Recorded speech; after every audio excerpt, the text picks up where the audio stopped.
All right, welcome back, everybody. So probably 20 something, I don't even know anymore. When we keep going and going, like Ant always says, right? Going, we're rolling. Yeah, yeah. So today we got Mr. David Kelly on. David, why don't you go ahead and introduce yourself, man? Yeah, no problem. Thanks for having me on. Let's see. Right now, I've got about 35 species of herps that I've been breeding. I got into reptiles when I was a little kid. It's a typical story. Dad showed me Jurassic Park, and I was like, that's exactly what I want. You quickly find out you can't have a T-Rex. The iguana becomes the next best thing, and then your dad learns how big an iguana gets, so then the day gecko becomes the next best thing, and then as a 7-year-old, you kill the day gecko and have to learn a lesson, and then you get a leopard gecko, and it takes off from there. There you go. I basically had reptiles off and on ever since, and my dad helped me out when I was a kid, and then at 16, I started building my own collection, and it's just been with me basically ever since. Very Nice, nice. cool. All right. So what does your current collection look like right now? Not as many geckos as it used to. I used to have a ton of different gecko species, and living in Kansas, the land of extremes, I wanted animals that were highly adaptable to the heat, or if they're in my basement, I wanted them to be able to take it as cold as possible. So I've got 2 herp rooms, one upstairs that gets much hotter, my basement that goes from 68 degrees down to 33 degrees. So I just split my collection up between the two and got animals that were a little more adaptable. And I've got a lot of tortoises. I've got a lot of salamanders. Let's see, 6 turtle species. I think I've got 8 salamander species. Let's see, I've got 8 or 9 lizard species, and the rest are all snakes. I Awesome. can't just do one thing. I've got to do a little bit of everything. Frogs are the only thing I'm just not super into. Firebelly toad colony, but that's Cool, Gotcha. man. Very cool. All right. Yeah. So we're actually here today. We're going to be talking about Homophilus fasciata, the Tanzanian velvet gecko. So, can you tell us about a little bit about their natural habitat and how does that kind of influence their care in captivity for us? sure. So it's my understanding, because I haven't been there, but just reading the literature, looking up iNaturalist and Google Maps, it's dry forest bordering on tropical in some parts. Basically, their secret, based on their habitat, is heat with a slight winter cooling at nighttime only. So if you look at where they're from, the daytime highs to be in the 90s, and then during their cool season, it can get as low as 50 degrees at night in there. Yeah. So learning this, I already was a big proponent of cooling animals to begin with. I think we keep our animals way too hot in captivity across the board. So I lucked into it, breeding them. In the first time, I had diamond pythons I was cooling. I just put them on the same shelf, and come January one year, I just saw my female lay an egg. I thought I collected them all, and then a couple months later, I just saw a baby that had escaped and shot across my ceiling. So really, that's the biggest thing, is that they are a species of extremes: hot and then cold at nighttime. Of course, they've got, you guys have seen the pictures of them, those big heads, those big jaws. I can't find any record of it. There's got to be something to go on with that. I don't know if they're eating beetles and crushing them, but that bite pressure, man, like for a gecko that's I've only heard 4 about inches that. long, I've got scars, but I mean they're like a quarter of an inch. I mean, it's nothing Yeah. really, but I mean they bite, and when they bite, they lock on. You can try to pull them off. They just bite harder. You can actually see their eyes like indenting in their skull as they begin to flex their jaw and just lock on. Sounds like a tokay. Yeah, that's right. Little mini version. I can only imagine that they're either using it to crush beetles or they're using it as a territorial display. But we can go into that later, but I've got some thoughts about keeping them in colonies and some of the things I've noticed. But hopefully that answers Absolutely. your question. I'm kind of rambling Oh. here. Good, man. That's it. We want the breeder and the keeper, the master, to just spill the beans, man. Tell us everything. You know, we're hosts, but we're here to learn too. So whatever you know, you're not rambling, never. So you go off on something, literally, please entertain us. Excellent. That's the best thing I've ever heard. There you go. Absolutely. So, I Go ahead, definitely man. will say, I know some guys have said that they can get them eating dubia roaches. I find them to be a very visual predator. I've never had good luck with it. I'll put a cup in there and I'll just watch those dubias sit there for a very long time. You I need throw like some movement, right? some banded crickets in there and those things are on it. They're Yeah. not like a eublepharid that kind of like slowly slugs way over, kind of gobbles up its dubia roaches. Yeah. They definitely, reading about where they come from, it seems like they're living under bark on the trees. So they very much like that dark crevice during the daytime. I try to give them cork bark tubes that are as tight as possible that they can just jam themselves in. And they do experience a kind of the typical color change for a gecko. During the day, they're much darker. During the nighttime, they turn into this bright silver color with the kind of dark charcoal gray bandings. They almost look directly like tree bark when they're inside those cork tubes. There's times where I can't actually see them without like a high-powered flashlight to kind of see what they're doing. Nice. How much of these guys differ, or I don't know much about either species, but are they related to the Australian velvet geckos at all, or No, anything? They're not. they're not. Their closest relatives are the Blazodactylus species from Madagascar, which Okay. are Really? they're fantastic animals too. I used to breed bovini, and then they've got the bite Okay. pressure. I mean, they definitely share that. Awesome.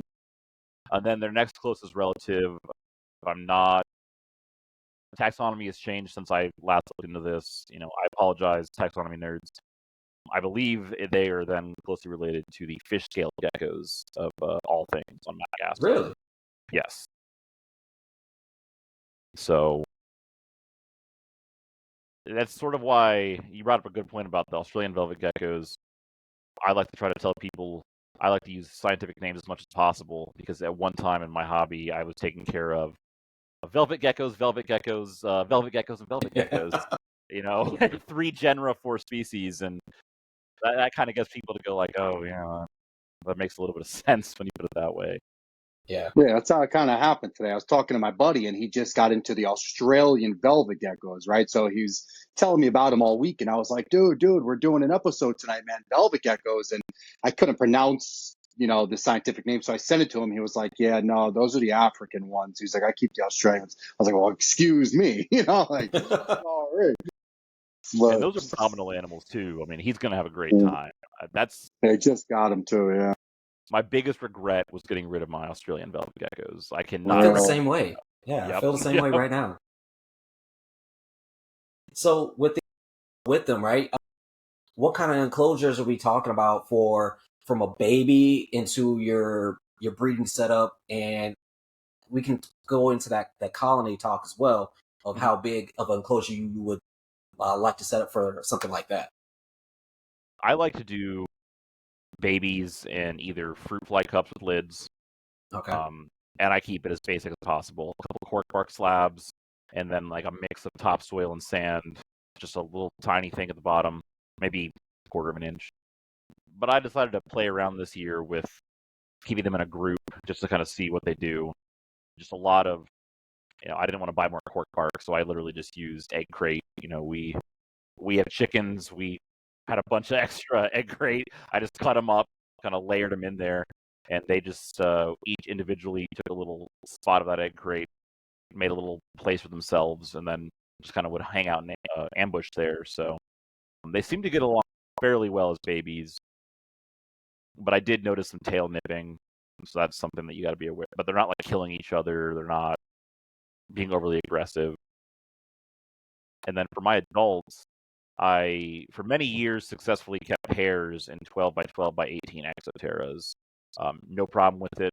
I stand by to this day. but I tried to add a second female into that group this year. Sorry, I raised them together, put them in the cage at the same time, and I have noticed that one female is always consistently getting her tail bit off by one of them. I'm guessing the female. So I have tried in that enclosure just jamming as much cork to the point at one point I couldn't even like see anything in there. Like I'd have to deconstruct the entire cage to actually like sand sift the substrate. And it seemed like no matter what was going on, that animal is getting its tail bit off every time it regens. So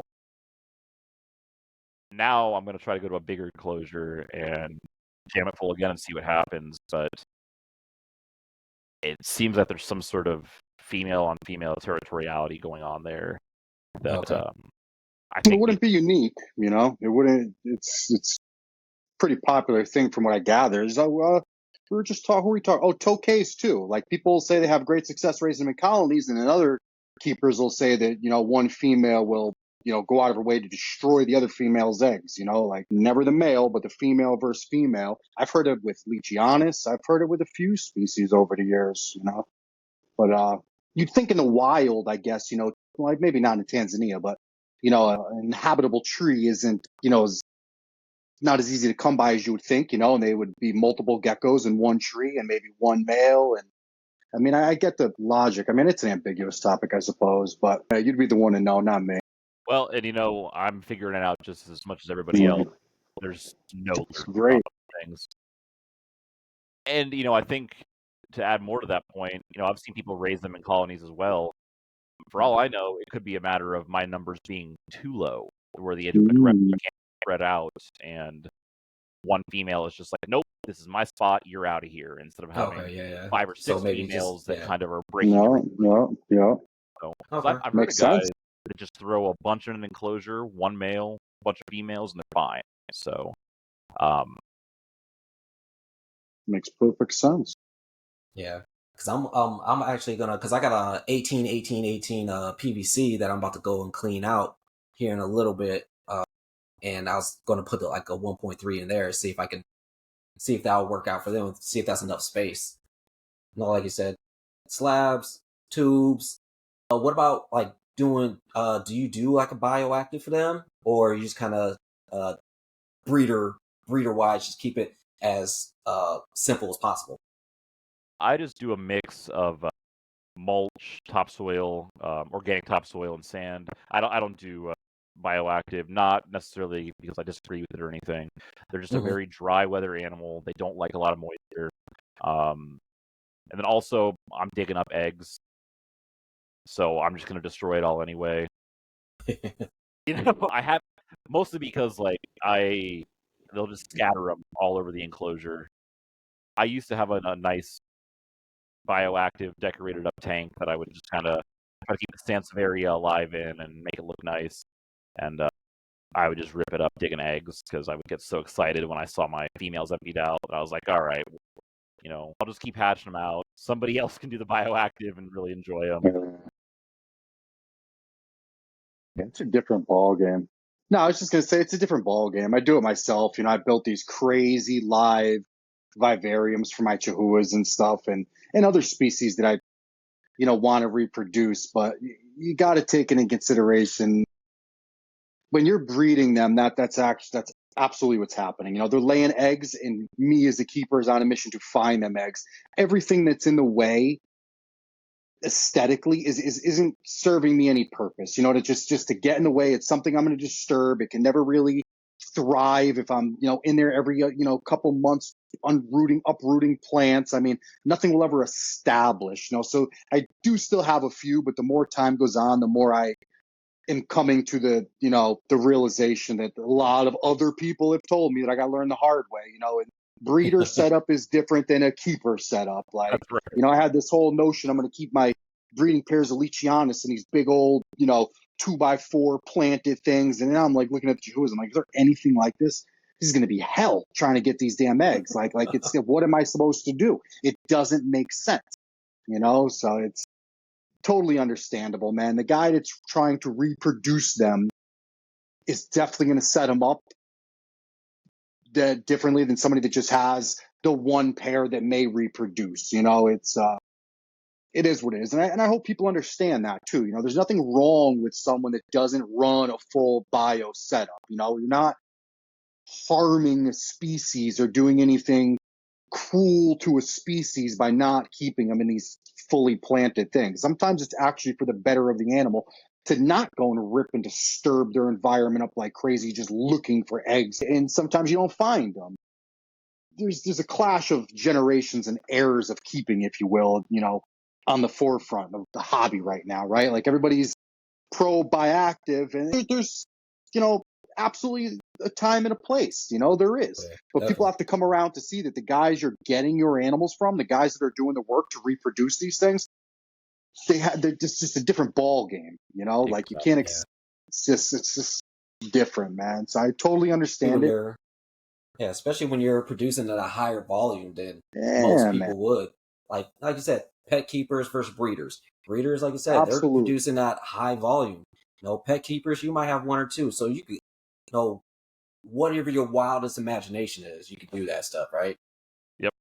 And there might be some things that, like the Europlatus, right? I said, me and Ant, we both got Europlatus. I know when I actually, start breeding those, I'm probably going to end up doing bioactive just for the sake of their humidity requirements, temp require all that stuff to help, you know, help everything in that cage, right? But for like my chauffeurs, they're not getting bioactive. My chihuahuas don't like chihuahuas are like semi bioactive just because I throw in mealworms, superworms. There's the beetles, so I do have some sort of a little bioactive. And on a note too, superworms will eat those eggs. I did have a superworm go through one of my chihuahua eggs not too long ago. That thing was empty. I was like, holy shit! So It always amazes me when people say they don't. I'm like, I keep my bearded dragons in an arid bioactive tank. I have absolutely watched freaking superworms savage a clutch of eggs, man. Like if yeah, people say, "Oh, they don't disturb my things," I'm like, all right, well, listen, listen, to each their own, man. I learned everything in life the hard way. Rock out, right. Man, when I first got to my pancake tortoises, I did this big old like flat rocks. Awesome too, man. Awesome. They're fantastic animals, and I Mhm. made this. It wasn't a fantastic looking thing. It was supposed to look like a cliffside, and I had all this cool like setup. And then my friend, well, I didn't ask his permission to use his name, so I won't. But I was like, hey, what's your success? How do you do it? He's like, well, I keep them in 40-gallon aquarium with a light bulb and a cereal box, and they hide in it. And he gets eggs more than I've ever seen. And they're all fertile and they're all great. And I was like, he's like, yeah, my back never hurts because I'm not picking up rocks and I can find the egg. The animals don't like, and this is not a gecko thing, but tortoises are. Sorry, tortoise lovers. I love tortoises. They're dumb. They will find a way to hurt themselves. I wish it was not the case. And then you just take that entire risk out there because you throw them in a box and they will find a way to do something stupid. So, anyways, yes, I'm with you. Sometimes being simple is just the way to go. And then there's other Yeah. things. I've got an alligator lizard colony in a bioactive vivarium right now. They're the Very cool.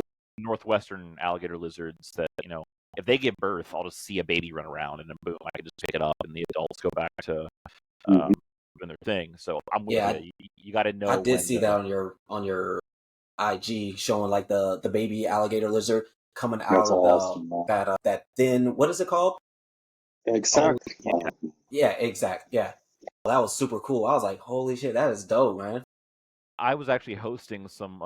Actually, that's who I was with this morning. That kind of ruined the initial plans. My buddy Joey, who's a herper with me. We had a terrible herping season. And we were like, oh, let's go look for hognose this morning. And that's when you messaged me. You're like, hey, you still ready for the podcast? It's like, oh crap! Like, I gotta I haven't seen Joey all summer. I want to do the podcast. Anyways, I'm getting off topic. We were hosting them for dinner, and he wanted to see my collection. He's like, "Hey man, what's this jelly bean thing in your Wow. alligator enclosure?" I was like, "What?" I walk over there, and that's when I took the video of it, like wriggling out and bursting through. It was one of my top 10 That's moments. awesome. And we were all blown away. But Yeah, Do they that's typically lay cool. them like that? Do they typically lay the egg sac and then it comes out, or does it usually hatch inside, and it does, right? How does it normally work? So with the northwestern alligator lizards, there's an example of a species that's gone to a colder climate. So rather than lay eggs, they're basically, Mhm. you'll see this with things like boa constrictors and whatnot. They've gone toward basically retaining the egg inside of them, losing the shell, and just having an extended. It's not a gestation period, so to speak, because it's not true viviparity. But they just drop that little egg sac. The baby will wriggle out really quick, and then it's gone. I mean, you almost Amazing. never see it. It's truly one of those, like, Yeah. baby is deposited, it's out. So to see it was Mhm. one in a lifetime chance. I don't think you Yeah, I really. bet. I've seen like chameleons, but almost the sack is almost busting as they're coming out, Yeah. type of thing. I've never seen anything like that. I mean, that's super super cool, man. Very cool. So I what got a kind question of real quick. Hold on, let me ask this question. This is just an offbeat question since we were talking about the tortoises rather. And maybe you may know this, but this has been on my mind for the last like 4 days. I was watching a podcast the other day, and they were talking about tortoises. Right, this guy has a pen of tortoises outside, and he said that they take every once in a while he takes a frozen rat and feeds a frozen rat to a tortoise. What the hell kind of tortoises are these? So you'll be surprised. A lot of tortoises will eat protein. It's all like a universal. What? Now that being said, that is like they need to barely have protein. It is not something you just repeatedly can do. That's a great way to get gout and also build up bladder stones, uric acid stones inside of them. They're very Mm. good at that. Now he said once in a while, but I thought I misheard him. I'm like, I was listening to a podcast, and I listened to so many I can't remember. I'm like, what the hell? No way. He's like, yeah, he throws a giant rat into his colony of something tortoises. I was like, I got to look into this, and I didn't. And you brought up tortoises. I'm like, you might know this. That's Yeah, cool. I heard a story once about sulcatas, a sulcata rather, that had learned that if it stood up tall when it was hot and sunny, if a bird came underneath it, it would just drop its weight, crush the bird, and then back That up is against the bird. awesome. So occasionally they will do that, but generally Wow. they're all still grazers and eating grasses. Wow. I think that's amazing. yeah, Huh. that's They're dope, weird man. animals. That's cool, man. All right, back to the topic, Jason. I'm sorry. I had to ask. No, you're all good. No, I was gonna ask. So what kind of temperature gradients are we looking for these? So during the summertime and springtime, I'm going warm. Ambient is probably 80, 81. Nighttime, 75. Okay. Now, I'm So also what giving about them like a a hot basking spot? spot Yeah. of 95 to 100 degrees. One of those Okay. puck lights. Okay. They don't sell them anymore, but those little under the cabinet puck lights you could buy at Home Depot. Man, I bought a bunch of those back in the day, and those are a Yeah, I bought lifesaver. a bunch of halogen 25 waters Mhm. from like Home Depot and everything because I use like a lot of the mini domes. Mhm. Those are just perfect, and I have everything all dimmers already. So, Exactly. oh yeah, nice. So I just have that set up at one of the parts of the cork tubes, and they almost never seem bothered by temperature. I've never seen them trying to get away from it. Okay. So, I mean, in all honesty, I got to say, put this out there. It basically takes a bullet or a brick to kill these things. Like, I've never met a hardier gecko. Damn. So, I mean, if you can give them that hot summertime temperature, and then in the wintertime, you're going to keep everything the same, except at nighttime, let them get down to the 60s, let them get down to the 50s, but then let them get back warmer during the day, and Okay. you're set. Interesting. So we're talking like a soft cool, Yeah, or and okay. like I'll feed them during it. I don't change Okay. anything other than they're going to eat a little bit less. If our house is super poorly insulated, and I kind of like it for this room because it does kind of those temperature swings. If it's going to get really cold, and we're thinking that room might dip into the 40s, even high 30s, I might get a little weirded out and check on them. But so long as it's in the 50s at night, I'm fine. Are these guys strictly nocturnal? Are they diurnal? What are these? When are these guys most active? I've occasionally Crepuscular? seen one basking. Really? That's I what mean, made me like, ask. we're talking barely. Like, I'm seeing a head out for a second, and then the minute it sees me, it's just down into the tube and it's gone. I mostly see them nocturnal, and they will come out right as the lights come off. I mean, they are waiting for Nice. that. Yeah, they're ready for it. I'm sure if it was a natural timer that was kind of slowly dimming the light, we would start seeing some crepuscular behavior. The artificial on and off system. It's nocturnal in captivity in the wild. Just so long as it's dark, they're there. Okay. So, so with them, because I know, like, when I try to feed like my Eurypletus, if the lights are on, my Eurypletus doesn't come out for nothing. So what about them? Do they, like, if you start feeding them during the daytime, will they actually come out to start eating, or were they like, no, we're gonna wait and see these lights are off, then we'll come out? No, the minute the lights come out, they're out hunting. Like Okay. I can throw food in at noon once they've had some warmth and some time to kind of get that daytime temp, and they'll just wait. They'll just sit there. Okay. But the minute those lights are off, they're all out. Babies, adults. My girlfriend has some shrimp tanks and isopods in the same room, and if I'm out herping, she'll send me pictures of like she loves them because they're just all plastered on the glass, like snagging crickets as they come out. So she gets a big kick out of it, and you'll always see them at nighttime if you're in your room. If you want a basking animal or a daytime animal, this is not the one for you. So just people need to be aware of that, but I think most That's geckos awesome. kind of. That's awesome information. Are you offering UVB at all? I mean, even though what's your stance with UVB in these guys? Maybe this will irritate people. I don't like to use UVB on anything that is not a true out in the sun basking animal. I've taken UVB meters and played around with them. Like, you literally, like, take it, walk out in the sun, read it, now walk under like a bush where there's some light coming through. You're not going to get anything. It is truly microscopic levels of UVB.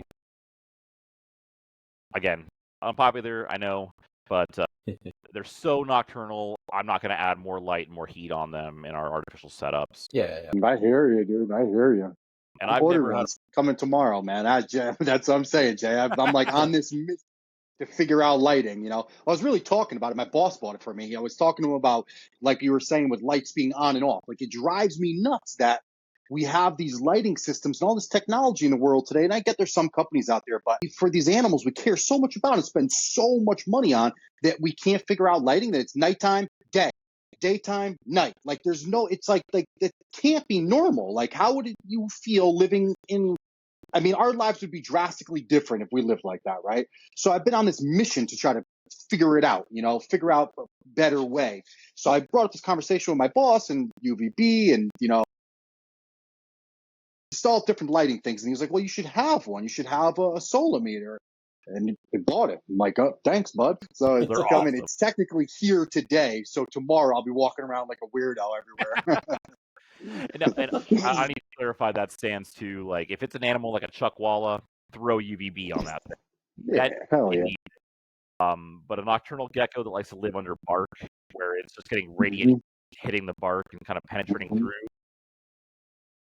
Worry about things, for example, like eyes. The spectrum of lighting in a small enclosure going to be tormenting those animal eyes over time. Is it going to develop cataracts? Are we giving it an unnatural level of light that is now going to be damaging to that animal? Now, take an animal, again, like a chuckwalla, a tortoise, or I will even say maybe even a king cobra, a racer, or a coach whip. I think we've just entered a different ball game where we sort of, but generally for nocturnal, something that's out seeking the sun, like obviously, but I'm on the same thought process as you, man. I just got into some other, whole rack of different species of animals and new species of geckos, and it just doesn't seem right to me that these things hide during the day. Whether they're like hiding from the sun, right? Like, sure, they've adapted their lives to this nighttime lifestyle, sure, but what's the reason they're hiding from the sun, guys? Like, they have these big, crazy eyes, these crazy, cells and cone cells or whatever, that makes them see these crazy things. Like, you just want to take a crazy light that's putting off all kinds of ultraviolet rays and just blast it in their face. Like, I got to know for myself. I can't just be listening to Joe Schmo because he said put a UVB on a nocturnal animal. Like, I got to know what's going on a little bit more, man. It just doesn't seem right. Like you said, it just doesn't. I do it though, unfortunately, because I shouldn't say that is erring on the safe side, because it's probably the wrong move to make, but I offer them just because. Hey, why lie? All the horror stories I hear of things that could possibly be, like with my Europlatus, the thing clearly tries to hide all day. The Sakura tries to hide all day. I put UVB on him. Can I say I've seen him in it? Yeah, he's moved in it, but he's not like my bearded dragon's up under it, perched up, like head up, soaking in the sun. I mean, I think it's something worth it. Exploring more too. They're like perfect. I'm glad to hear someone else say it the way you did. Like, with these eyes, the last thing we'd want to do is harm them, and we take these already sensitive, super bright lights and put them to an animal with probably some of the best vision in the animal kingdom, right? Like some of these gecko species, and we're just going to put these lights in their face, and it's known to be bad for us. Like, don't stare at the sun, don't put these things. It's like, why would we do it to them? Sure. I'm glad I heard someone else say that. Thank you for that, because now it makes me look at it a little different. And you know what? I could be wrong. We could find in 20 years that they're like, that David Kelly guy, moron. He said, science says. But it's logic. Logic makes sense. Logic. I'm gonna run with this until we've explored. Until someone proves you wrong. Right? Yeah, exactly. You've never had issues with calcium, right? Like, you've never had anything crash on you. You're obviously getting plenty of clutches. None of your females have crashed on you or anything, right? Only when I changed calcium brands, and I'm not going to name it. I don't want to disparage that brand. I don't know if there was a weird batch, but I switched brands, and I had a female Haemophilus that was amazing. And this was about a decade ago. She was just rocking and rolling, and all of a sudden one day she just went downhill. I was like, what just happened? Dang. And I was like, well, wait a minute. I'm not using my. I will say the brand I do use and I love. It's Mineral. I love Mineral. I'm like, wait a minute. I'm not using Mineral anymore. And went back to Mineral. No problems again. And you know what? That's a very small sample size. That could have been an animal that was already having problems. She was a wild caught animal back during the days of wild caught Haemophilus. Who knows what else could have been wrong with her? But I like Mineral. I've never had a problem using Mineral. My animals are giant calcium sacs and really hard shelled eggs, so I'm awesome. Okay. So I was about to ask those questions. You just answered that one. So so I'm guessing are you doing minor all with the D3 or without the D3? Oh, without the D3. Without the D3? Okay. Yeah. So sorry, with D3. Okay. Sorry. I was gonna say it's like without the D3, but no UVB. No. Okay. So all right. No. Sorry. So I've actually read that, Jay, with Europlatus, though. I've read that they're so calcium sensitive that even if you're not offering UVB, some article I was reading suggests using non-D calcium with the smaller Europlatus species. Yeah. Okay. Yeah, sorry. I was herping until midnight last night. Woke up this morning at 5 to go herping, and my brain is fried. No, you're all good, man. So with feeding them, right? What kind of feeders are you using? Like you said that they don't like dubias because they don't move, but they do like crickets. What other feeders do you like using for them? So I love banded crickets. Not only do they not die like a domestic cricket, they are little ricochets and they'll take off. I still do offer dubia. Like, I don't think he's doing geckos anymore, but Clint Reinhardt, I sent my original colony to. Oh, okay. And yeah. I was like, hey, man, they don't eat dubia. And like the first day he had them, he's like, what about this? And it's one of my females just chowing down on one. It's like, what in the world? Like, I've never had luck with dubia. So I still offer it to him, but I just do not get that good feeding response. So it's probably something I'm doing. I'll offer superworms occasionally in a dish. Again, not a lot of interest in those.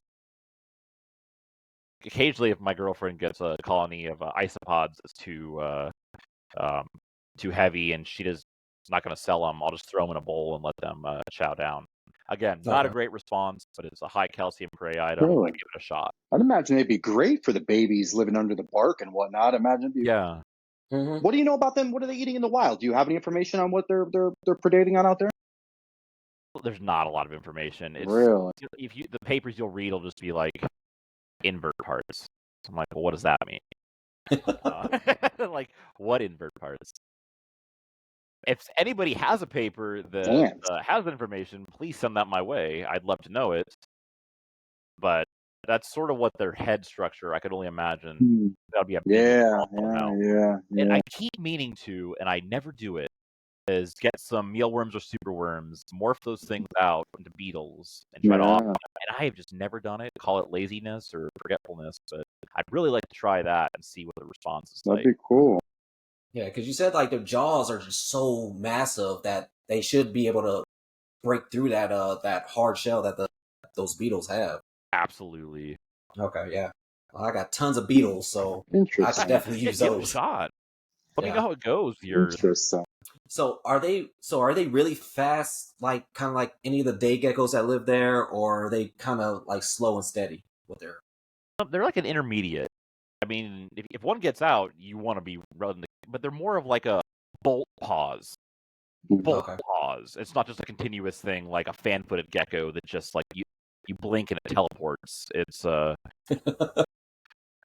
yeah, I literally had a male fan-footed gecko back about 7 years ago.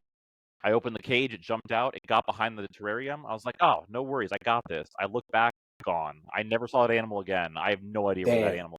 I took my room apart, gone. Homophilus are not that way. Homophilus gets behind something, you can kind of shimmy your way through and try to catch them, and use a fly swatter or something to kind of like guide them upward, or a stick, Use something. a fishnet. Fishnet, perfect, yeah. So that's sort of why I like them. I don't have to worry about them just flying out and taking off. Okay. And Cool. and then combined with their hardiness, I did have one baby escape me this year that I had no idea escaped. I foolishly opened the cage at like 2 a.m. after herping to throw some crickets in, and I was like, yeah, I think they're all in there. They're probably good.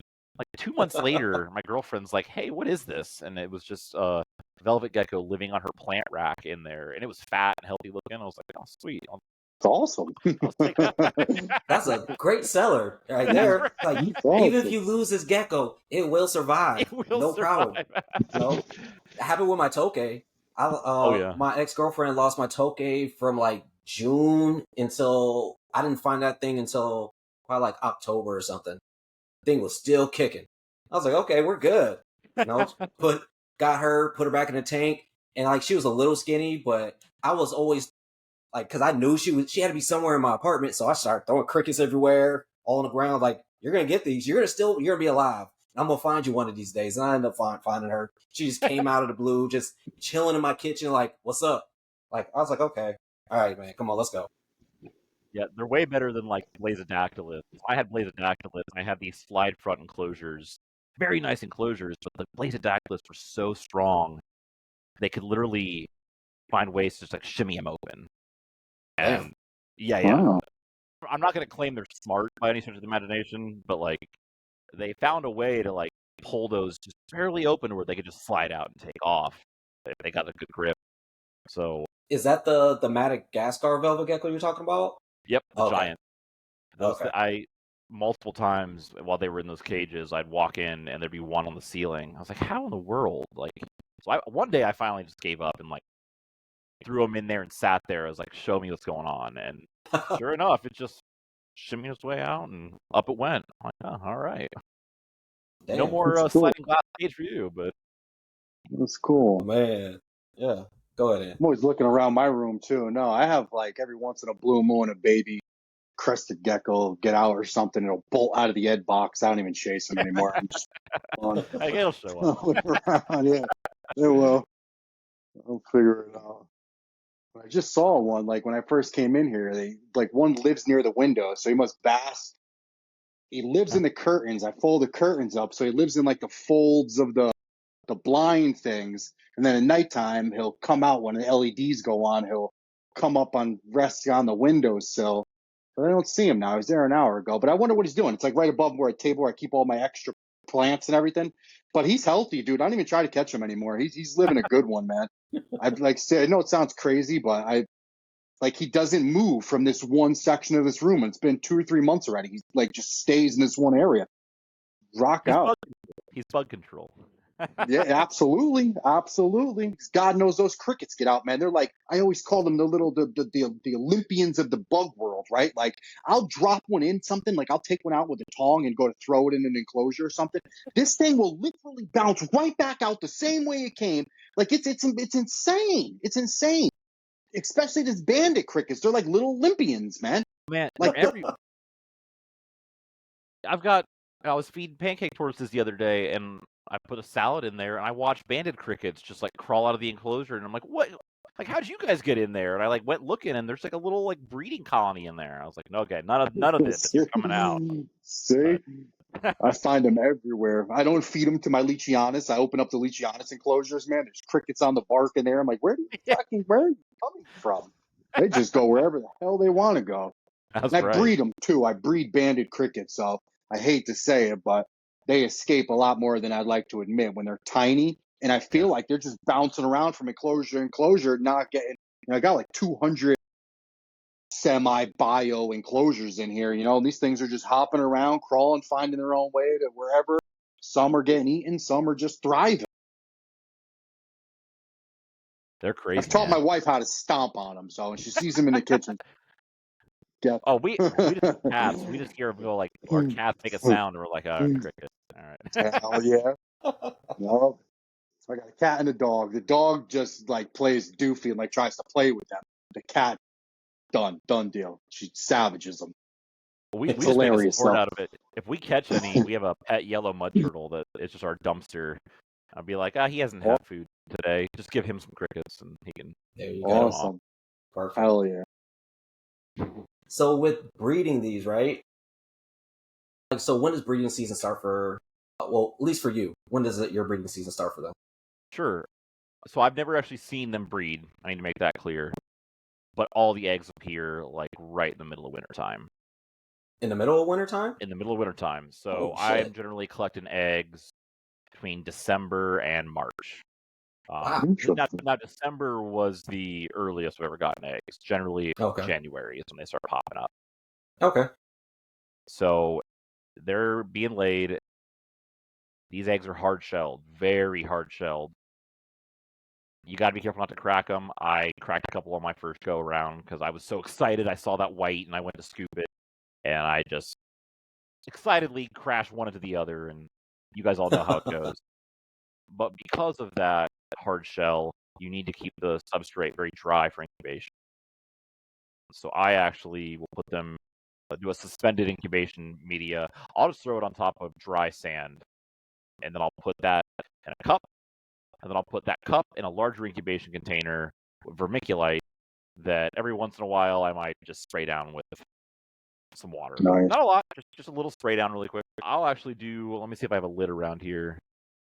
I'll actually take, these are the lids to my incubation containers. I'll put a round vent right in the middle there so that there's not too much moisture building up to where it's going to shatter the eggs. I have not had that happen with Haemophilus eggs. I've had it happen with other hard-shelled eggs, though. So I just mitigated early.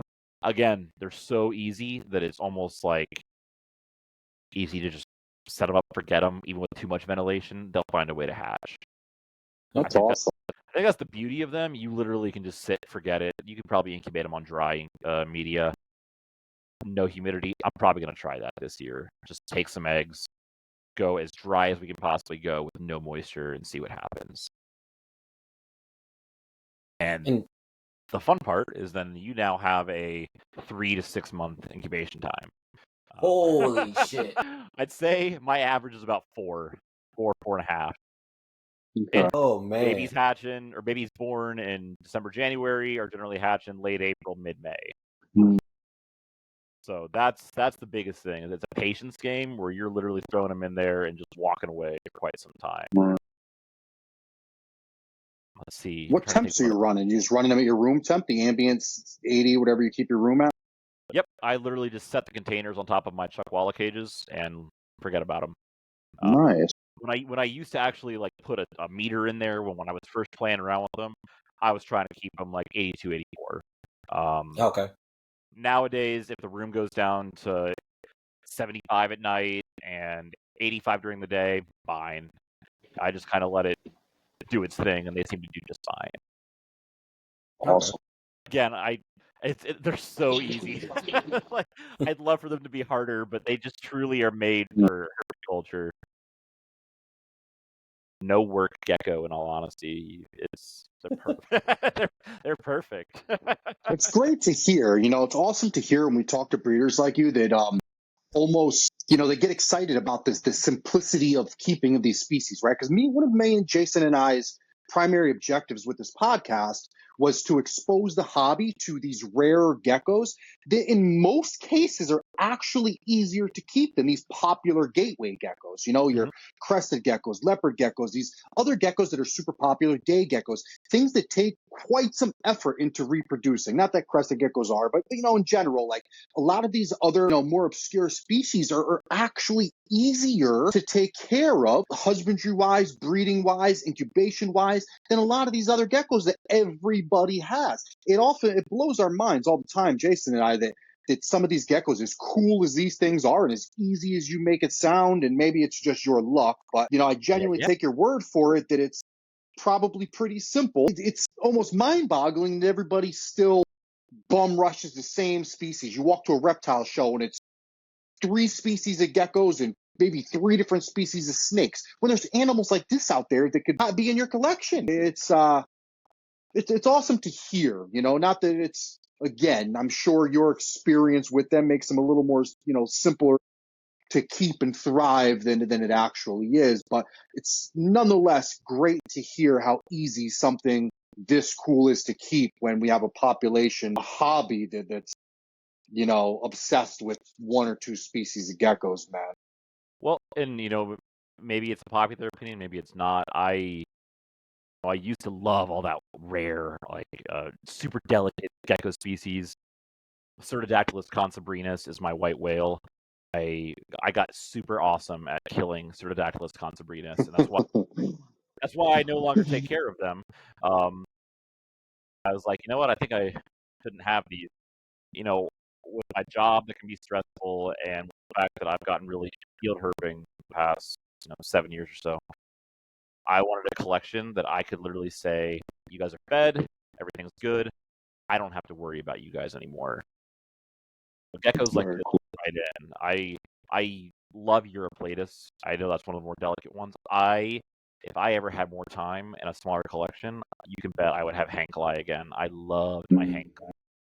I got mine to adulthood, and then I moved to Kansas, where we've got a humidity of nothing, and trying to mitigate that with our environment, it just did not go well.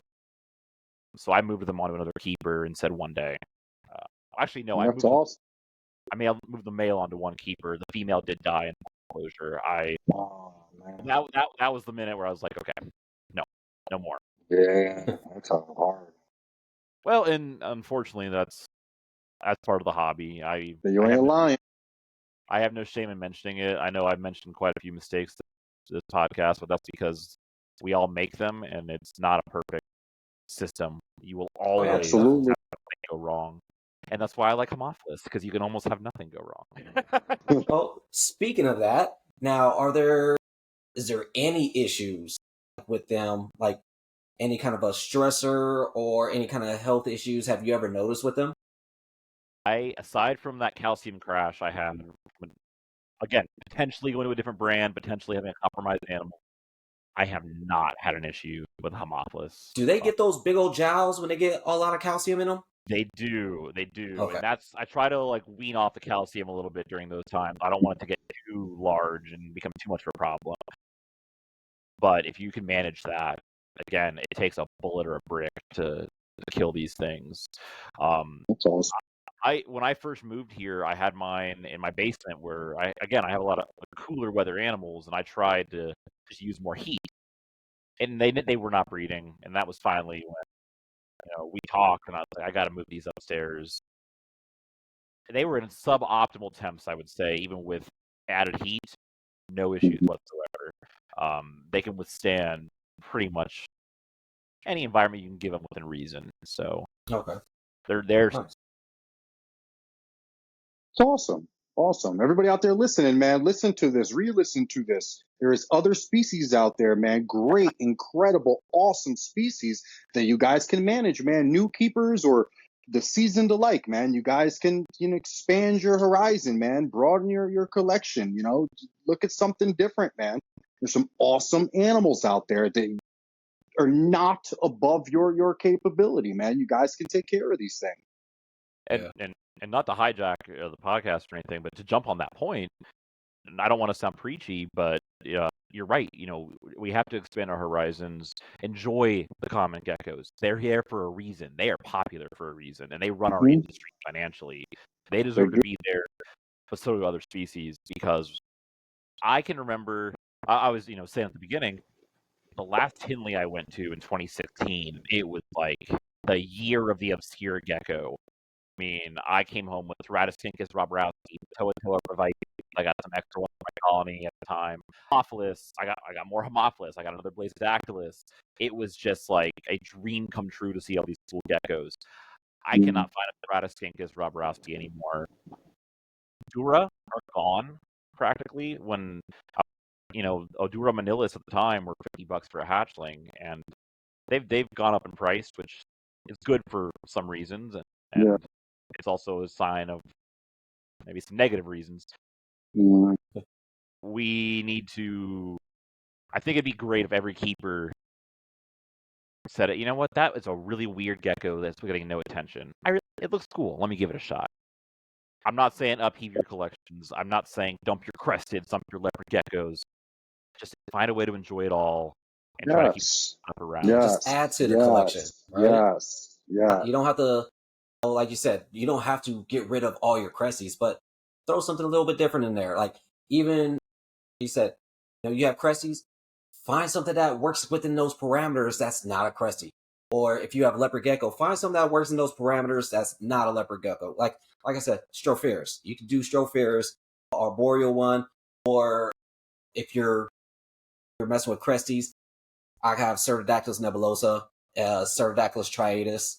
They're both pretty much almost room temp. Like my Cerdadactylus striatus right now, the hottest it gets is like 77 in there. And at night, it gets to 73.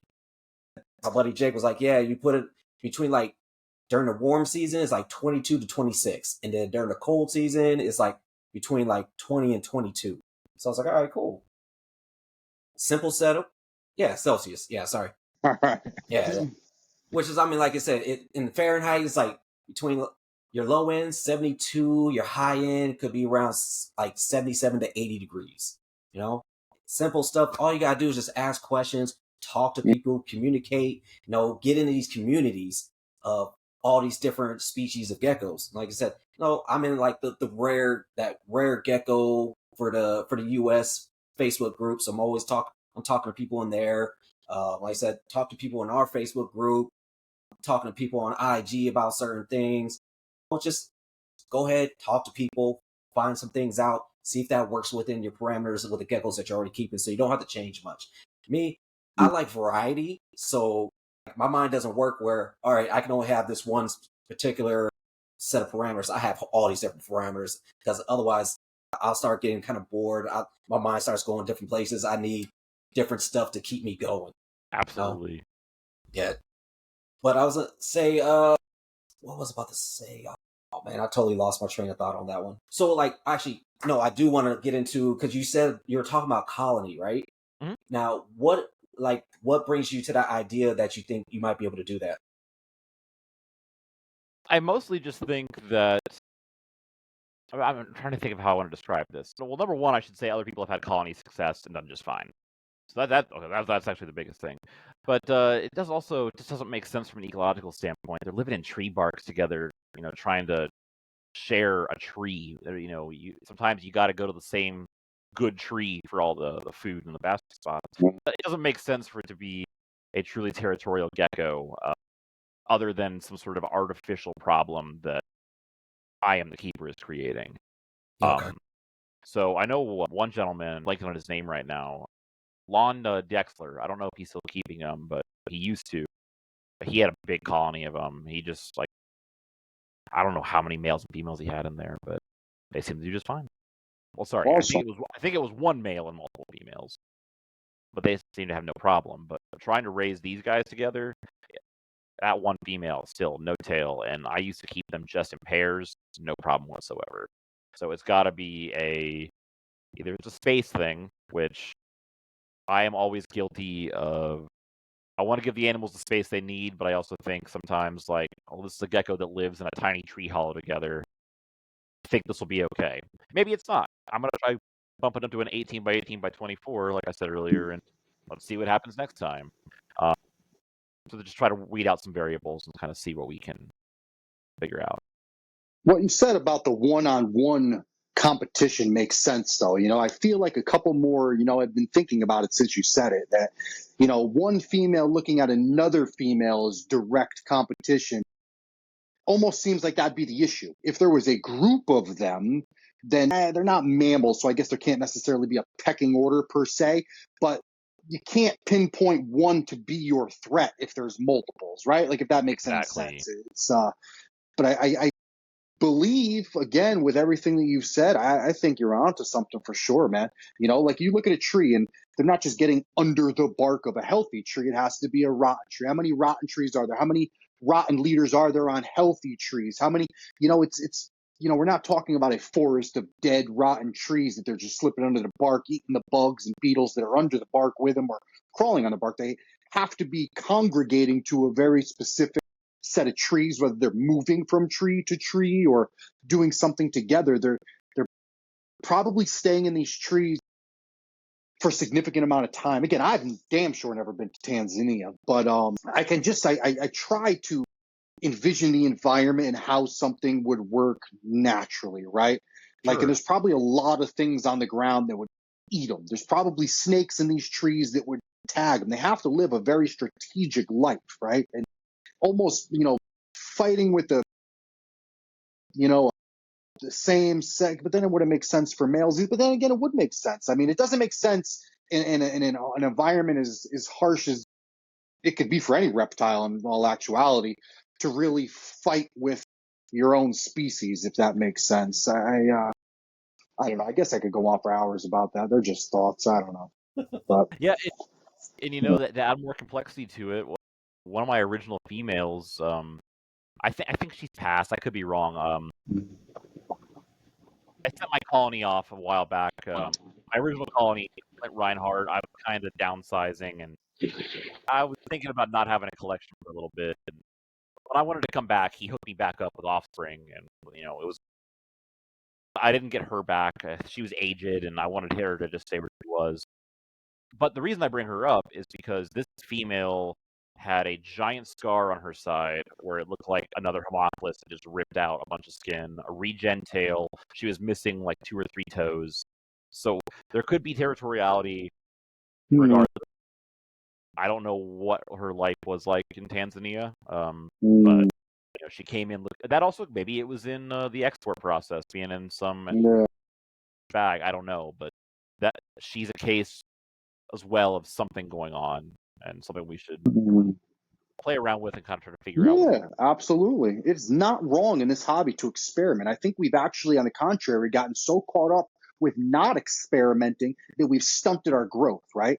Like, we people are so afraid to try new things because of what other people will think. I mean, you got to think outside the box sometimes for the better of these animals, right? Like, we can't all just hop on a plane and go to our favorite species natural range. You got to be realistic. And a lot of these things, we don't have easy access to the information that we're looking for, right? So we have to, and I always say this, but use nature as our proxy, right? And give it our best, right? Give it as many options and possibilities as we can and take away from it what we can.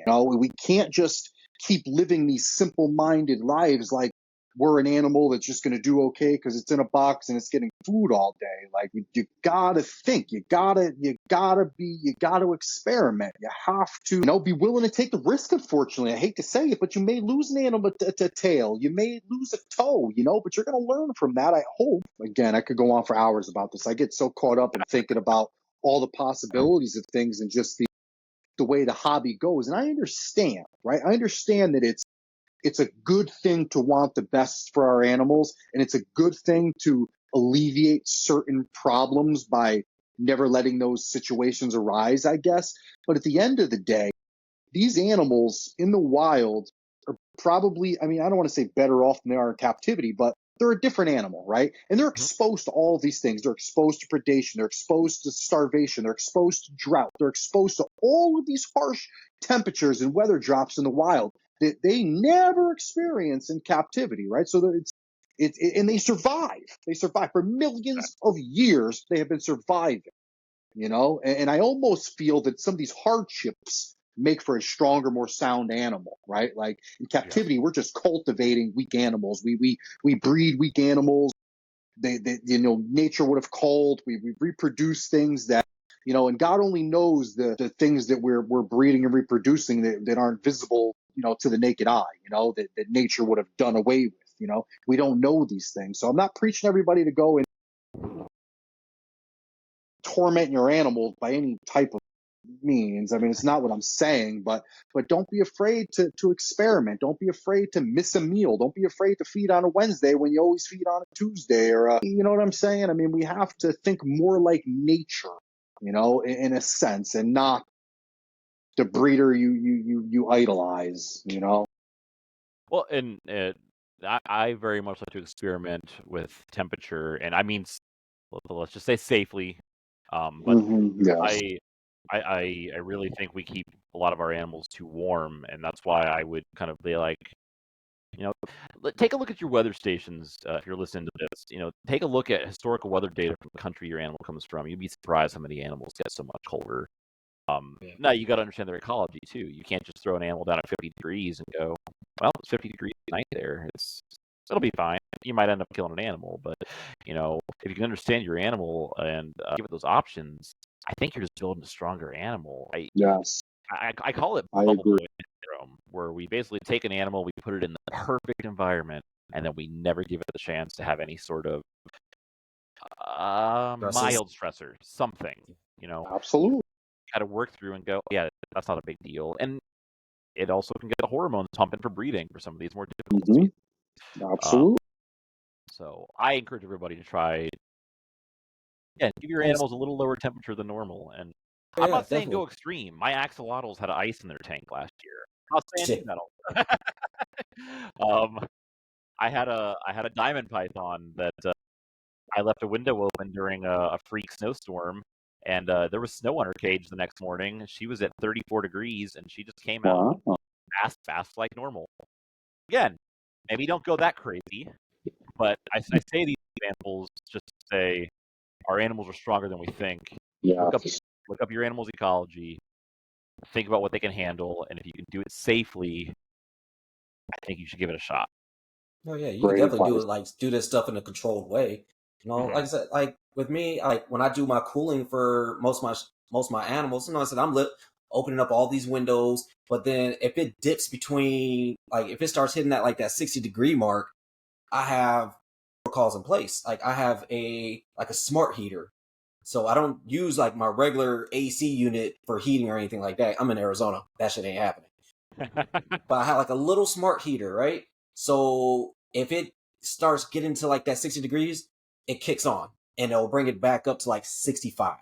And it'll just make sure it stays around there, like I said. And then by the time the morning hits, all the lights come back on, and then they're gonna get back up to their normal temperatures.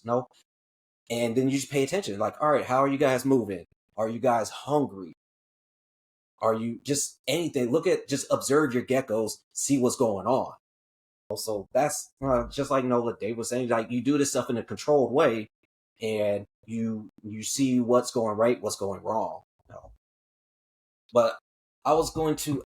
Oh, I lost my damn train of thought again on that one. I Hey, totally I'm forgot. super And guilty of doing that all the time. yeah, and I'm go only ahead, man. 32, and I always feel like I'm having like senior moments already. Yeah, I'm 40. I'm about to be 41 next month, so I'm always lost right now. Well, I never get lost. I mean, there's two different types of people, but I don't write down questions. I just ask questions. I literally just don't know anything, so I ask everything, right? But being that you talk about going herping a lot, have you ever thought about going to Tanzania? Have you ever explored the option of going out there and checking out some of these things, or any other species you keep, maybe? No, and it's nothing to do with not wanting to go to Africa. I am just obsessed with the American Southwest. That is something I did not anticipate Yeah, loving so much. beautiful country. So, the first time I was exposed to the desert, I was like, "Oh my God, this is the best!" And I can just, Something, right? being in Kansas, I'm only like 10 hours pretty good spot in New Mexico. About 11 hours from West Texas. I mean, I haven't been to West Texas yet. That's on the bucket list. That's for this summer, hopefully. But I don't know. I like the idea of being able to just drive myself somewhere. All my tools are right there. And then selfishly, if I get a hunting permit wherever I go, and if it's legal take, and I find a really cool animal, I'm like, I got to bring that back to the collection. There you go. So have you found? Go ahead, Ant. Go ahead, Ant. No, go ahead. I was just gonna ask. I was keep going about herping. Tell him. I just want. Have you found any of our native species like Coleonyx or anything? Have you found any like cool geckos out here on your herping adventure? I found one Coleonyx in California this year. It was so frustrating because it looked like it was perfect weather, and then I get out there and it was just terrible. But it was super awesome because it was like a little praying mantis, like the way it was running across the road. I was like, what was that? Awesome. So I got out and it was just a tailless Coleonyx like running across the road really quick. Let's see. I think we found one in Arizona a couple years ago. Forget what species. Yeah, I wouldn't know myself. We had a guest on that had like all these different species, and to be completely honest with you and everyone else, I didn't know there was so many. It's like there's every little state has their own different Coleonyx. I was like, oh, okay, awesome. And my problem is I hyperfixate on like certain animals, so then I have to have that experience with that species before I just absorb all the knowledge. Same way. Like green rat snakes, Trans-Pecos rat snakes, montane rattlers. So like that's where all my information has gone to. Awesome. For those areas of herping. I'm sure once I get down there and see a gecko I like, I'm gonna be like, oh my goodness, it's time to learn. You have to have an interest. If you're not interested, that's right. Look for, it's like, I mean, there's plenty of cool things out there, but I'm not out looking for slugs and snails, like, I mean, they're cool. I'm sure someone knows everything about them. I don't, I'm going to look for what I like, Yeah. I was really hoping to see a couple species in New Mexico this year. From my understanding, I'm not an expert on New Mexico herping. The monsoons were not happening at that time of year as expected, so it was not great for night herping and seeing some of those animals. But it was great for the daytime, great for other things. Awesome, man. Awesome. So I did remember my question. Yeah, I remember it now. Yeah, because like you said, some of that, like that almost subtropical deciduous forest, what kind of like humidity levels are we looking for to maintain in these enclosures? So I'm going to be honest with you, I have not looked at humidity in years, and it was mostly just learning that they don't react to it whatsoever. They have perfect sheds in almost any single temperature range. Interesting. Sorry, humidity range. I just try to keep it to where I might spray them down 3 times a week for water. I don't leave standing water bowls. That's my philosophy. For geckos, that is. So long as it's dried out by morning, that's all I'm looking for. I don't want the substrate or cork bark saturated with. Makes sense. And I mean, that heat should help evaporate most of that up in the daytime, anyways. Exactly. Kind of like, because I used to when I had my toke, right? I would spray that thing down 3 times a week, Monday, Wednesday, Friday. When I right before I feed, spray, throw crickets in. The next few days, let it go, let it dry out. Just having those good old ups and downs of spikes. Exactly. And so long as your crickets and your feeders are gut loaded with all that juicy goodness for them, I'm sure they're getting plenty of water there as well. Yeah, absolutely. Yeah. Well, speaking of that, what kind of stuff do you like to use for your gut loads? So I'm going to be honest. My girlfriend, who has never touched a bug in her life, randomly decided that she thought dubia roaches and other feeder bugs were the coolest things in the world. So I don't do anything with them. And she has concocted her gut load that she, maybe one day of the week it's carrots and sweet potato, and another day of the week it's a mix of, for dubia roaches anyway, let's give them some oranges, let's give them some apple pieces, let's give them celery. Really, if it's green or it's a fruit that isn't going to disintegrate and turn into a mush, we give it to them. We also, of course, have some high calcium, cricket chow that we'll give to both the roaches and the crickets. I want to say, maybe I'm wrong, don't quote me on this. I want to say she's given eggshells to the dubia roaches before. I could be wrong. That's what I get for taking care of my beater bugs. I hate beater bugs. I get bored with them and do terrible jobs. So when she was like, "I love this," I was like, "Thank you, thank you, thank you." And Cool. so, Very cool. Yeah. so if you have What kind wives or of girlfriends, supplements are get you them using as isopods, well? and then they will take care of your beater bugs. Sorry. Yeah. All right. I was just gonna say, what other supplements are you using besides that Mineral? I just use Mineral and then Necton vitamin supplementation. Okay. So that is just a brand that first time I tried it, it smelled good. It's a little pricey, but I just felt like it was what I was looking for. It didn't look like a brown slop that smelled bad. I mean, how do I phrase it? It almost, if you guys remember the Flintstones vitamins, it almost smelled Yeah. like those. And the anthropomorphizing part of me, I think, was like, I like that. No, but it is really high quality stuff. So I'll mix that in with my calcium, and I'll supplement the mix together. I have a little powdered sugar shaker that I'll just put it all in and then Nice. dust. And so they're getting a varying amount every time I'm offering it. Cool. Hey, for the both of you guys, have you ever seen those shakers? I just saw this on Amazon, man, and it called me crazy, but it's a shaker, right? It looks like a mixing bottle, like a shaking bottle for like a protein shake or whatever. But you put your calcium in the bottom, and it has a little chamber. You throw your feeders in it, and you shake it, and all the extra powder and everything just goes right back into the bottom, and you close the door, and your bugs. You guys have seen those? Yeah, I have yeah. not seen Oh, that. I not just saw the damn things, man. I don't know. I've been living in the Stone Age. I think I've got one of the older prototypes, like prototype. So cool. Yeah, I'll have like one here one of the Tuesday. older iterations. Send me the link to that. And Yo, actually, coolest.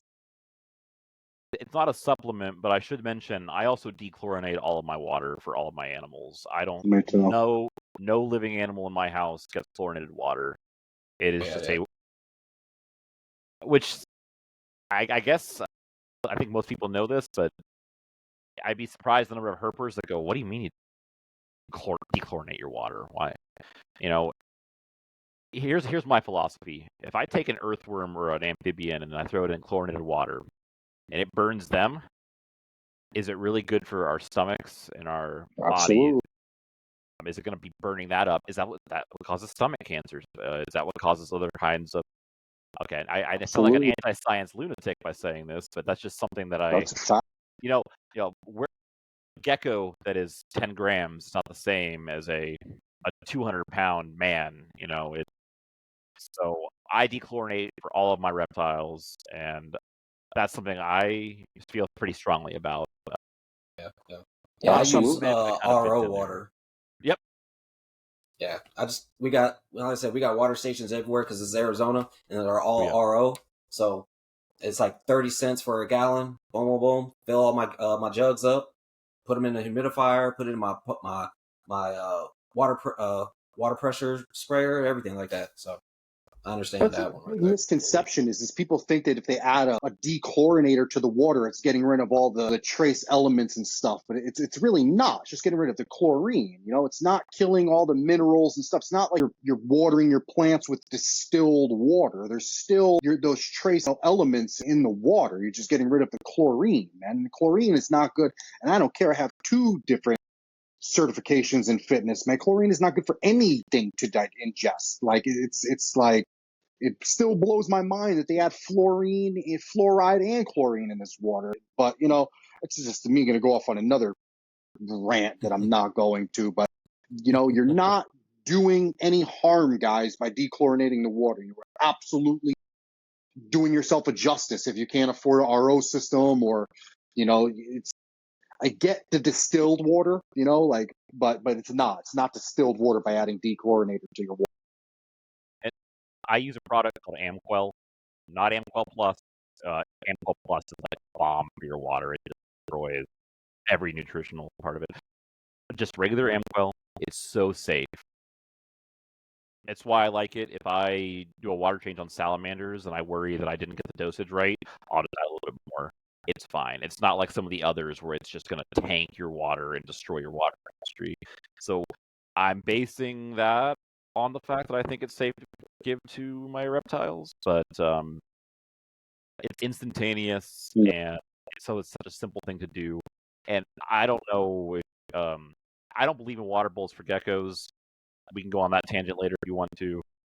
But for my snakes and anything that doesn't have a water bowl, I don't get that slime that you might get if you're just using regular city water with chlorine in it.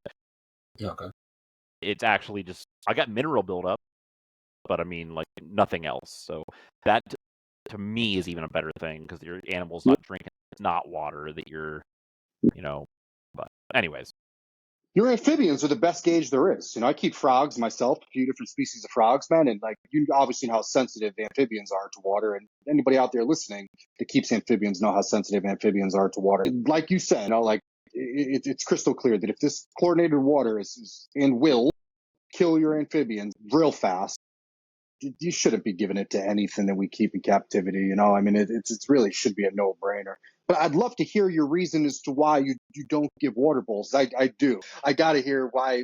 What's up with that?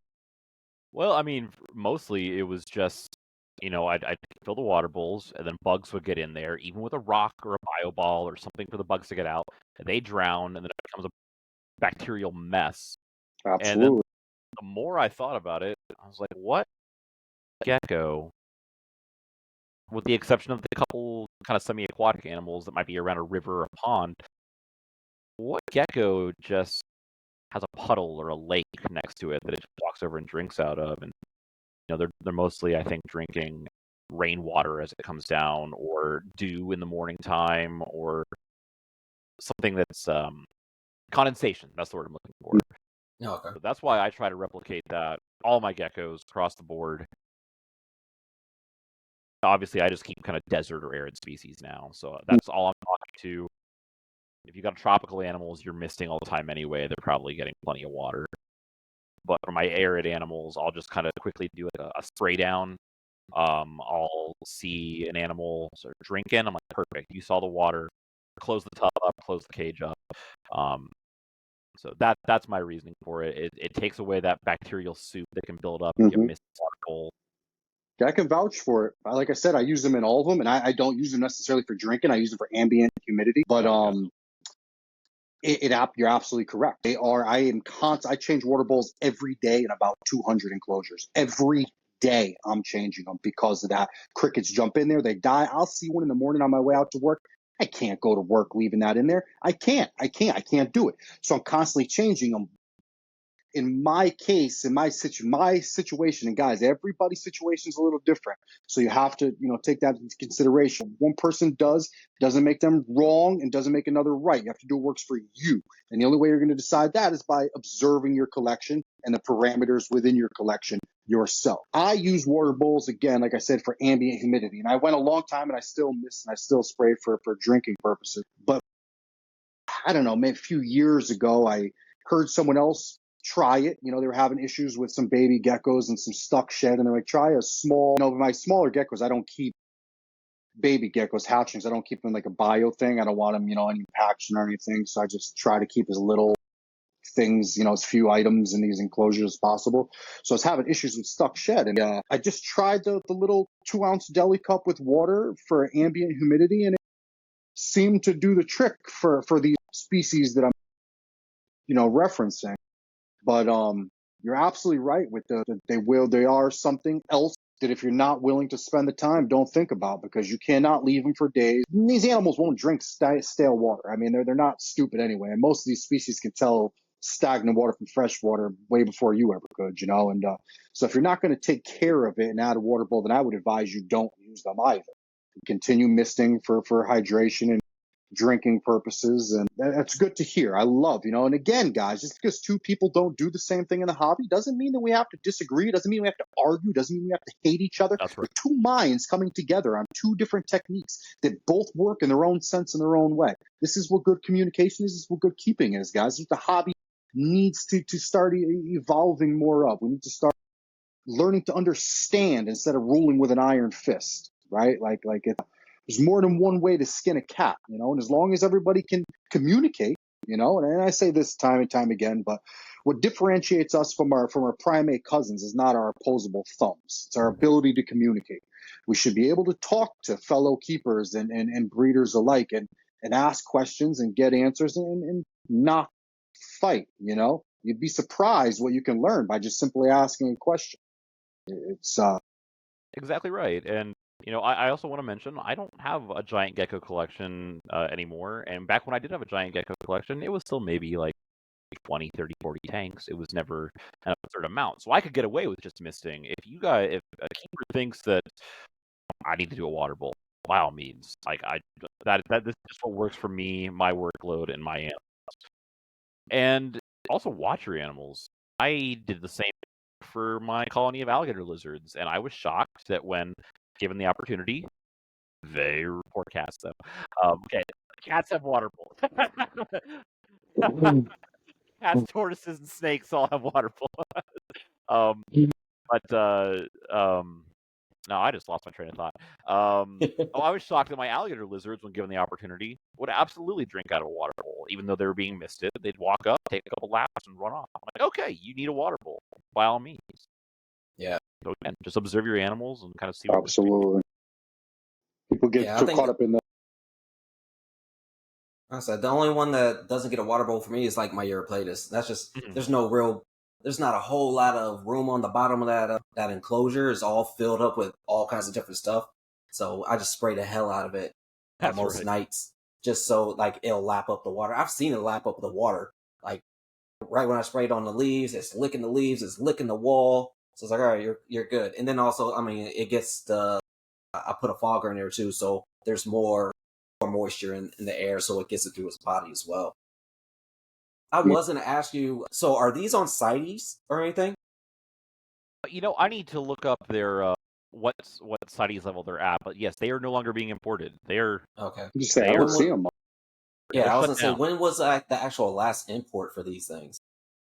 Oh, okay. So it happened kind of when I was taking a little hiatus of the hobby. I had just moved from Ohio to Kansas, started a new job, and I was so focused on getting that set up. I want to say it was 2017, 2018. It was okay. I think it was 2017. Yeah, not too long ago. But yeah, they were $20 geckos, man. They were like, I mean, I asked somebody, I'm like, I want 8. They're like, can you send me $100?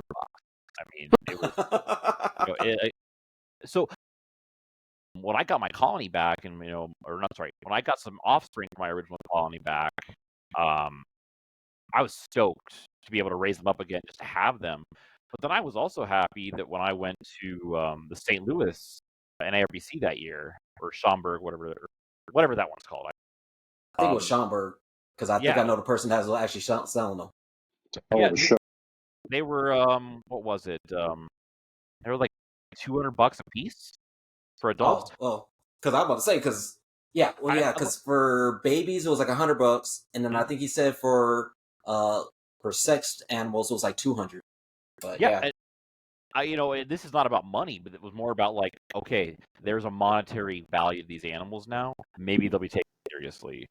And we hate to say it that way, but I mean, if it's a fact, if they were cool enough that people were going to keep them around, all those $20 geckos that got imported would still be around. And they're certainly not. And we've seen it happen with too many gecko species that are. I look at it with those flying geckos. You know the flying geckos? I don't know what their scientific name is. We see them for like sale for $30, right? And I always said to myself, like, those people just treat them like they're just these throwaway animals. But if that animal was $150 to $200, which I think, and it could absolutely be worth, like, people would look at them totally different, man. Like, it's just, these low prices, and as sad as it is, we all know that those low price tags give these animals this almost dispensable tag, man. It's sad, It's super sad. Look at the green iguanas, man. When we were kids, man. You're talking about one of the most complicated animals to take care of, the most expensive to provide for as far as lighting and a full-grown male food-wise and room. I mean, they were selling these things for $9.99 in 1985 and 1990 when I was a kid, man. You could get one on sale for $10 at Petland discount, $10.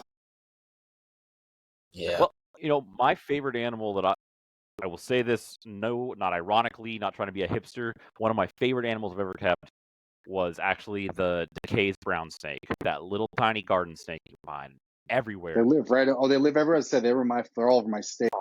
They're all over. One night herping, we have not had this again. We got 110 of them on the road before we stopped Holy counting. shit! Yeah, I've never seen anything like it before. Anyways. they're cool. Kansas used to let you have 5 of any non-protected species. You couldn't sell them. I learned that later after I accidentally sold some. But sorry, you could keep 5, and I just had 5 in a little terrarium. They perched like a green tree python. They would come up and bask and just sit there. They'd take earthworms off tongs, and they got used to you. So you'd walk by the cage, and they'd come up and be like, "Hey, what are you doing, man? Are you gonna feed me?" If that snake was from New Guinea and cost $400, it would be one of the most desirable animals out there. Oh, yeah. Oh yeah. And I Absolutely. should mention the ones out here. There's a population that's red, so I mean, like you have actual, not just brown, red, small. Same story though. It would be $400 if it would act. I think sometimes the price tag unfortunately makes what the animal's Oh, lifespan yeah. Absolutely. will be. Absolutely. I Absolutely. mean, and we're seeing that right now with like Stenodactylus, right? Yep. They're these $20-$30 animals, but now you're starting to see a lot of these like YouTubers and all them starting to try to promote them. So now you're starting to see the price start to go up, which is cool. Like I'm down with it. Like I like Stenodactylus, but I mean, just go ahead and give it a shot. That's what I want. Just tell people, give it a shot. Go ahead, try it. If it doesn't work, it doesn't work, right? Nope.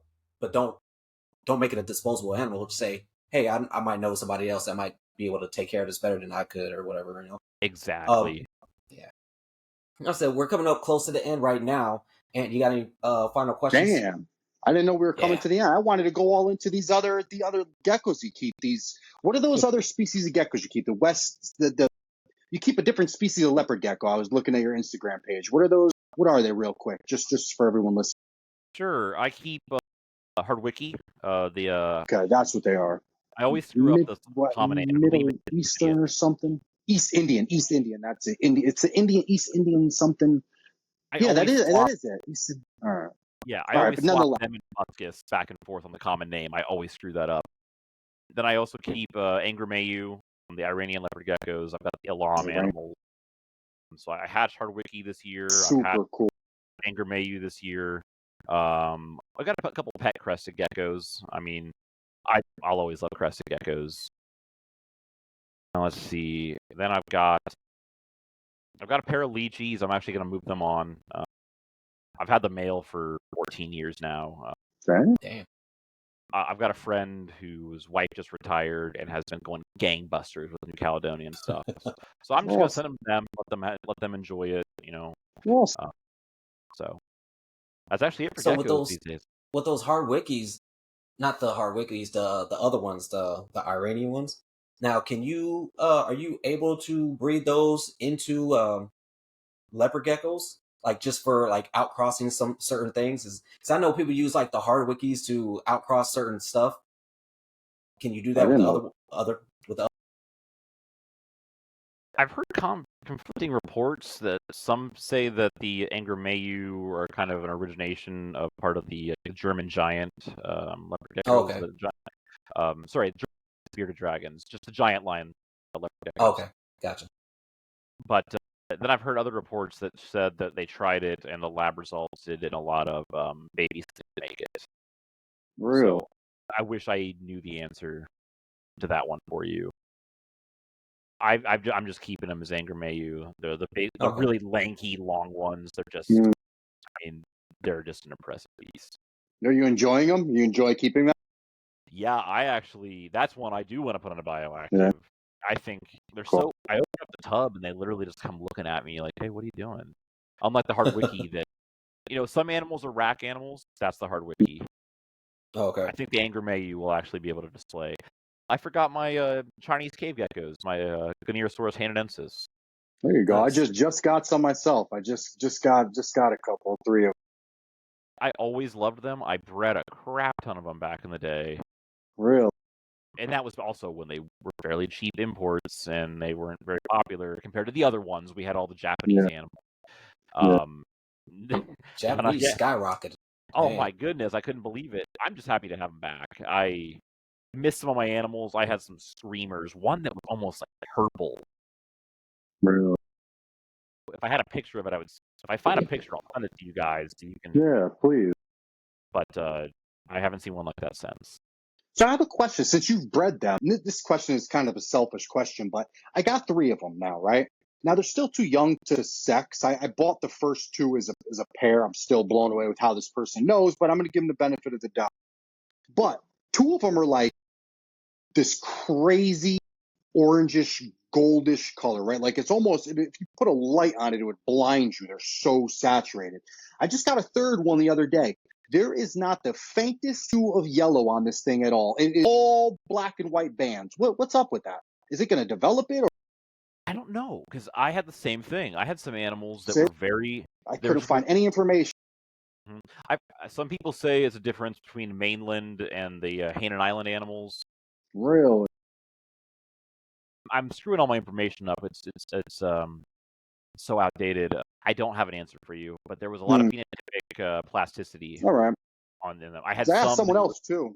That's what he said. My buddy was like, he breeds them, and he was like, I don't really know. He think people were trying to line breed them to see what it was, and they randomly just pop up. And I literally have one that is black and white. Like the bands on his body are as white as the bands on his tail. There's not even a hue of yellow. And the other ones, like I said, are like gold. Like it's curious. I can't find any information on it. I Googled it for the last 2-3 days because I figured when it came, I just got it a couple days ago. When it came, I was like, it's probably something to do with, shipping. Maybe she's just fired down or she's not fired up or, because I've never kept them before. And these are Hainanenses. Yeah. She's not, she's black and white. Yeah, I had some that were very much that All right. black and kind of like background grayish purple color, and then like white bands. And then I had some that were like a very, very slight cream yellow. And then I had one that was like orange gold with big spots out of those little micro spots on it. Yeah. That almost, again, when I say almost purple, I'm not saying that you're gonna look at a color wheel and go, oh yeah, definitely purple. It had that tinge to it. So Interesting. I figured I'd ask, like I said, I'm always trying to learn. I'm always asking. I'll never lie and say I got the answers to everything. I'm always looking for someone that could maybe help point me in the right direction. But that's cool. Something to look forward to, I guess. Something to work with. I'm definitely not claiming it's a morph or anything special, but I'm almost glad to know that other people have seen it because I'm super, like I said, super curious and how they could be totally different ends of the spectrum. Like I mean, it's white, but. And cool. I've had animals. How do you like keeping those? I love them. Oh, sorry. Oh no, you're fine. I was gonna say I've had some that were beautiful gold turn that white color. So I mean, I still don't understand that either. I love them. They're easy. You do have to keep that humidity. I mean, that is one where like I put one in a critter keeper with a covered lid once because like I had so many hatch one year. I was like, I'll make use of this. It did not hold enough humidity, and that thing, 12 hours desiccated. I saved it, give it some Pedialyte soak and mist it down. It's fine. But it looked really bad after only a short period of time. You're not using UVB on them or anything, right? Like you're not putting UVB on those, are you? Yeah. Nope, see, because someone told me to, and I'm like in my head, I'm like, dude, I don't see them. Like they don't come out unless I go looking for them. What sense does it make for me to put UVB on these things? So that's like the one species I was actually referring to earlier that I just can't wrap my head around doing it because. I kept my Hardwickie in a situation where I tried to see if they would come out and bask if given opportunity. I think they're the same as the Hainanensis. They're just very shy geckos that want to be under the leaf litter, underneath bark, be left alone. Unlike an Angler Mayu, I know it's a different genus, but it's so bold. It just wants to be out there. Yeah. I think maybe some LEDs or something, like especially if you're gonna do, because I think that's a great candidate for maybe some bioactive stuff. So you get some LEDs to grow plants in there and stuff like that. I think that'd be dope. Yeah. I think you still get the lights, and you get that they still get their circadian rhythms with the LEDs. It doesn't have to be UV. Sure.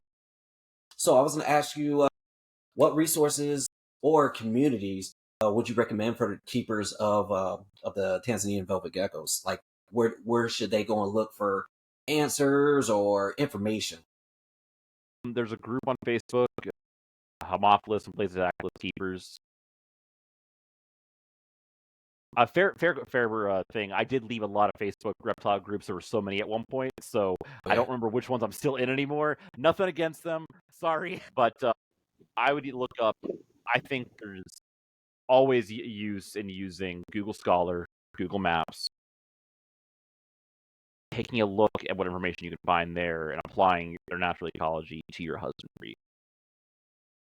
Utilize the Rare Gecko group. You find another keeper with them at a show, talk to them. I still think Google Scholar, Google Maps, though, you cannot go wrong with taking a look at their habitat, trying to find papers on them, and then doing your best. And just Googling weather data. I mean, I say that for any species, but Oh yeah, definitely. We say that all the time too. I'm like, anytime I get a new species, I look it up, put it on my phone, the little weather app. Boom. Now I can kind of gauge where they should be. Even though, like I said, like my Cerdodactylus, like I said, even they're from India, right? India's pretty warm, but they're also in the forest where it's getting covered. That sun's getting covered by all those branches and leaves, so it's not 90 some degrees in there. It could be in the high 70s, low 80s. Exactly. But people, you got to think a little outside the box with this stuff. Absolutely, you'll be a better keeper for it every time. Yeah, and then also you can also use academia.edu. Yes. I did actually get a few papers for Homophilus on there. And usually they'll send me stuff because I was looking for a Cerdodactylus, and then once I was like, oh, I'm getting this, so now I typed that in there. I've only got like maybe 2 papers for them for Homophilus, but for like Cerdodactylus, I get stuff daily. Just because new species are always getting discovered in the Cerdodactylus genus. It's crazy. So, you got any questions before I ask my last one? Yeah, what the hell is that? Well, I mean, I do, but I want to ask just about, is there any books? Have you found any books, like paperback books on the species or anything that would? No. I mean, you'll find some field guides that'll have some information. Yeah. I mean, a blurb. There's I think there's like there is a book, but it's in a different language. So don't know if that'll help. But I saw it was like on like, I think it was like the European Amazon that I found it on. But like I said, it's in a totally different language. So I was like, this is not going to help me out too much. Well, if you can translate. Yeah. Might as well. All right. So my closing question, I guess my closing question will be, if you were at a table at a show and you had to give a new keeper a pitch on why to keep these geckos versus a day gecko, what would your pitch be to keep these geckos? Why should someone choose a Tanzanian velvet gecko? They're bold. When you pick them up or go in their enclosure, they scream like a maniac. They look like bulldogs, and they're indestructible. Awesome. I love all that right there. Great. Awesome. Like I said, I don't hold my geckos like that, so I don't even care if they bite. That's fine. They scream. That's fine. I got Cerdodactylus. They'll go try to one up each other. That's perfectly fine. I'm good. I love it. I love the noises. I think the coolest part about keeping geckos is the vocalization. I love geckos and frogs and things that make noise. I think it's great. Yeah. Yeah, I was at. Sorry. Go ahead. No, I was at the reptile talks in May, and one hatched while I was gone, and my girlfriend sent me a picture of it and went, I don't know what to do. It's screaming. Help me. They come out of the egg screaming and mouth gaping. That's They're awesome. ready to go. But yeah. Cool. Man. So my closing question, like I ask everybody, is what has been your biggest failures in this hobby, and what have you actually learned from it? My biggest failure, underestimating what troubles my animals will get into. Well, I mean, I'll this is the one that hurts the most. I had Odura Castlenowi. I loved those things. And my female, for whatever reason, tried to crawl through a hole in cork bark that was too small for her. And she was gravid, she got stuck right underneath the basking spot. I used to very much have that attitude of, animals in the wild have to experience this, and they'll figure it out. Take that mentality and dial it back a little bit. It's true, but in captivity, in the wild, that animal would have died anyway. So in captivity, we have to take a look at that stuff and say, all right, we're not in the the forests of Australia. Play it safe. I need to play it safe in some things. That has been my biggest problem, is having that mindset to evolve. Said, it was definitely a pleasure to have you on here, man. Complete pleasure. Where can everybody find you at? You can find my Instagram, Kelly Herpetological. It's Kelly_herpetological. I have a Facebook. It's pretty boring. Instagram is where all my pictures will be, and it's all herps all the time. So I'd go there. Are you selling any animals? Are you on Morph Market? Yes, I am on Morph Market under the same name, Kelly Herpetological. I will say, selling Homophilus, they go within a day every time I post them up there. So I say that only because there's nothing there right now, but I do post animals for sale. Awesome. Nice. All right. So just stay on real quick after I stop the recording, and then we'll get everything going. All right. All right. So go ahead, click off. Thanks for listening, guys.